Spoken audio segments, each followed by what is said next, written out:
All right, wonderful people, welcome back to this wonderful channel where we bring you back to back update and information as it is hot. In case you have not joined our social media handle, what are you waiting for? Kindly go ahead and subscribe, like, comment, share, and also remember to all your notification button so that whenever our news drop, you'll be the first. We'll collect them. Let's go down to the news proper as it is hot. You don't share it.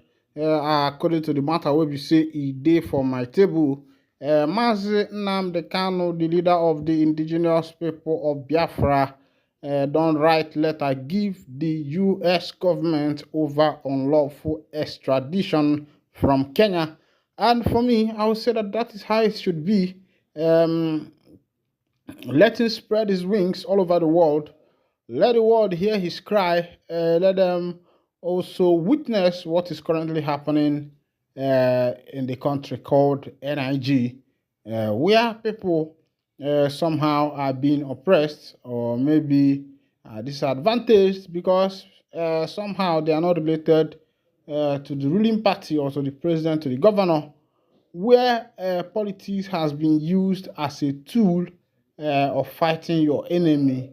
If you have an enemy and you find out that once you get into power, you use all your powers to be able to fight that person and make sure that the person's business collapse.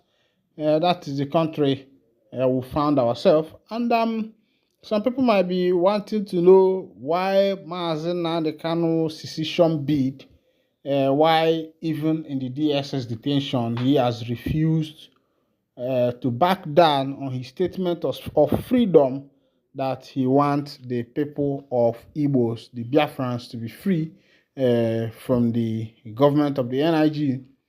Many people would be wanting to know, okay, what is actually happening? Now, can you by yourself give me analysis of today's NIG, where it looks as if everything has failed? The government, the economy, the system, every single thing looks as it has failed. The education system, the political system, the civil system, whereby corruption has become the order of the day. And a lot of people are asking questions: when are these things going to be over? And since 1999, or since the inception of the independent of the country called NIG, there has not been a proper hope because immediately after the independence, people hoped that they were going to see better things than when the white man was here. And what they saw was opposite of what they anticipated, opposite of what they expected to happen. And when that happened, people lost hope. That was the first time people lost hope in the nation called NIG. And as time goes on, the military coup and the rest of them, people thinking that somehow, the nation could be fixed. And when you look deep down into the motive of why people do the things they do in Nigeria, you will find that it is just for personal benefit and personal aggrandizement. Let's go down to the letter that Mazen Nnamdi Kanu wrote to the U.S. official concerning his unlawful extradition from Kenya to Nigeria.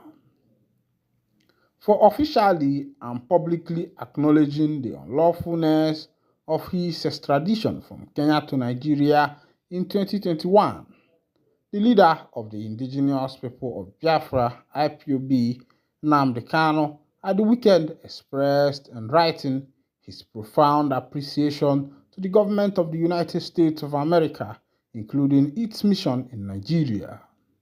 Kanu's legal team leader, Aloy Ejimako, who confirmed this to The Guardian yesterday, said that the team acted on Kanu's behalf by making public his statement of appreciation titled, "Thank you, America, for officially and publicly acknowledging the unlawfulness of Nnamdi Kanu's rendition," stating that the U.S. acknowledgement was a demonstration of diplomatic courage.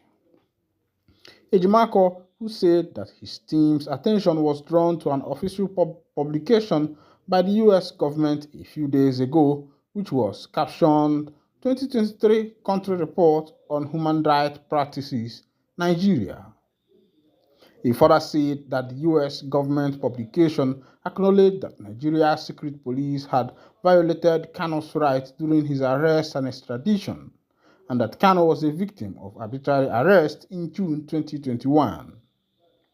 The legal team said it needs to be emphasized that this laudable position, which the US was waited for almost 3 years to take and make public, is surely well considered and thus important for two reasons. First, it affirms the case in chief we have adduced since June 2021 that Kanu was unlawfully rendition, not lawfully extradited. And these are two opposite concepts that bear dissimilar legal implications. The second reason was that it is expected that, coming from a respected and influential foreign power like the US, this public acknowledgement will likely encourage the government of Nigeria to also acknowledge that it had gravely violated Kanu's inalienable human rights by subjecting him to a horrendous extradition. To be sure, one way the government of Nigeria can come clean and acknowledge this egregious wrongdone to Kanu is to banish any further temptations to impunity and summon its powers and directions under the Constitution to bring his prosecution to a close without further ado.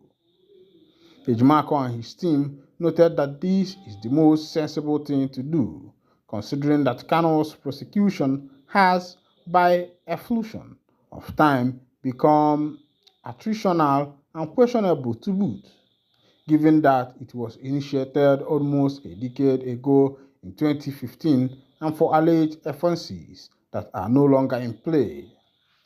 He added that there are other cogent reasons, including the open and notorious fact that it is becoming increasingly clear that the IPOB leader may never get a fair trial by dint of the grave complications created by his detention at the Department of State Service facility. My people now don't see as it happen. That's one way they hear. No matter what we say, you consign Ohanezendigbo, one of Ndigbo, that the U.S. government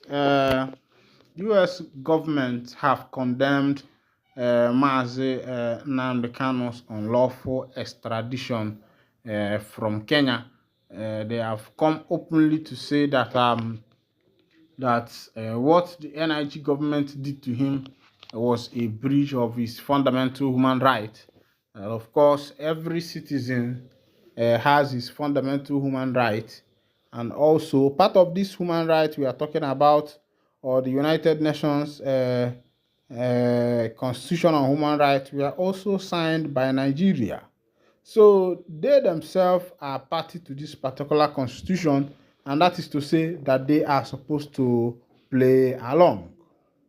But meanwhile, there are a lot of charges that have been leveled against Mazi Nnamdi Kanu, of which, if they follow it through the process, but of course, you know that these people are government, they are in power, they have, even when you have written to, what is it called, the US government, and the US government made their comment, Nigeria is still an issue, if I should use the word autonomous, but the right word to use is supreme state, who also makes their own decision.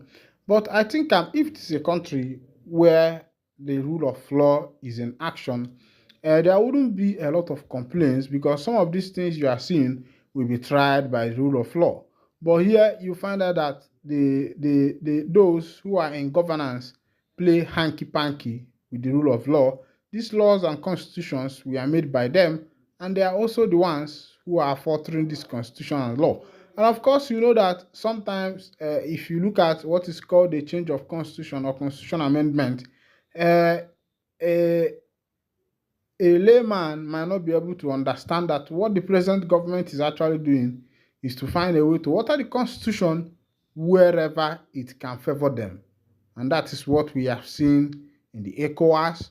That is what we have seen in Africa. That is what we are seeing in the West Coast. That is what we are seeing in what is happening in this particular country, because those who made the law are the ones who also further that particular law that they have made by themselves.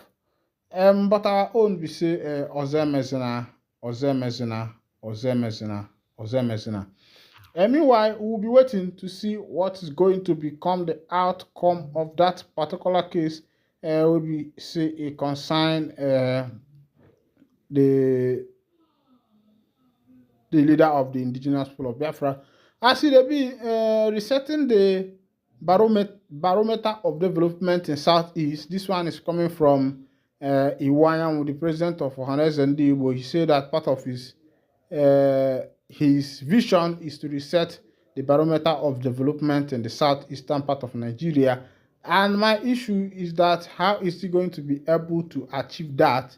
Because the issue of ohanezendigbo is not like the issue of government. Meanwhile, before we go to that one, Archbishop condemns Kanu's continued detention as group fought Nyako on Supreme Court verdict. And Archbishop of a church, and I dey talk this one, say wetin Nyako dey do, say that one follow. Now, the Anglican Bishop of the Niger Province and Bishop of Oka, Right Reverend Alexander Ibezin, has called on President Bola Tinubu to release the leader of the indigenous people of Biafra, Nnamdi Kanu, for peace to reign, asserting that the agitators' continued incarceration is a national embarrassment. Ibezin, who made this call during the 13th Synod of the Church of Nigeria Anglican Communion, themed Running the Christian Race, Implication for the Church in Perilous Times, observed that Eastern Nigeria has suffered a lot. According to him, for Nigeria to be peaceful, the Igbo must be given a chance in the national leadership of the country. He noted that justice delayed is justice denied. He said the truth remains that injustice set back a nation, and once an ideology about injustice is imbibed into a people, no amount of force can quell it unless justice is done. The Archbishop said that the Church should continually embark on a race guided by the rules, genuineness, goal orientation, endurance, discipline, and preservation to win, and perseverance to win. Wondering if the current generation is not living in the perilous times prophesied by Daniel. In his remark, the Bishop of Oji River, Joseph Egbono, contended that Nigeria appears upside down as the current situation calls for surgery at the foundational level to structurally revive the country or opt for something else. Meanwhile, a group under the aegis of American military veterans of Igbo descent has faulted the presiding judge of the Abuja Federal High Court, Justice Binta Nyako, who is hearing Kanu's case, for allegedly not obeying the Supreme Court's judgment describing Kanu as a prisoner of conscience. The group, in a letter to the judge dated May 1, 2024, stated the judge's refusal to comply with the Supreme Court judgment and the lack of willingness to interpret the Constitution fairly are truly embarrassing and humiliating for the judicial system, Nigeria, and the whole world. Amid AMVIE's letter, which was jointly signed by Dr. Sylvester Onya and Dr. Godson Obiago, President and Secretary of the group, respectively, was made available to journalists at the weekend. It called for Kanu's release, noting that the IPOB leader should have been taken to a correctional center and not kept in federal government private-owned detention center where his conversation with his lawyer and family members are always monitored. My people, now don't see as they happen for that particular matter. We are still on that matter where we say you concern Hamadika 1, Ofundi Igbo, Odogwana Fanya. Meanwhile, here I got to wind down the curtain, and if this is your first time of joining us on this wonderful channel, kindly go ahead and subscribe, like, share, comment, and also remember to on your notification button so that whenever our news drop, you'll be the first we'll collect them. Thank you for listening. God bless you.